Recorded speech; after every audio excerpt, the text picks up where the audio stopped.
Pascal Ako Batabagi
fois le beau matin oh. Anne en bas sur les deux, bien tu m'en sais oh. Anne est balévi. Et soit t'es roger balévi oh, balévi Dubaï oh, Dubaï balévi. Sans moi toi n'a qu'au sentilo, y'a le voyé oh, accueille balévi. Oh, ça y est, soit balaba oh, c'est qu'à désirer, c'est moi y'a là et bon mais oh. Mene yobo Françoise, yobo Geneviève en envoie mais oh. Mon eze non mais mon zézé mais à Céleste balévi.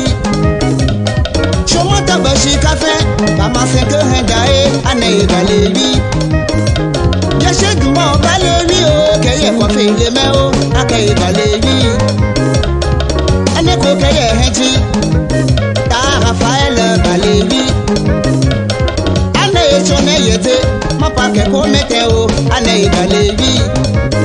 Député c'était à vous mettre là, et n'est jamais à l'obéo, accueille balévi. À sa main de Dofico, mon voyao, à Chipatis, et y'a là et Boméo. De quel Lopez balévi, Casseli balé balévi, Galiléon balévi. Anase yapi et doit pour ma tante, Chile point où, à bout de chez pour ma tante.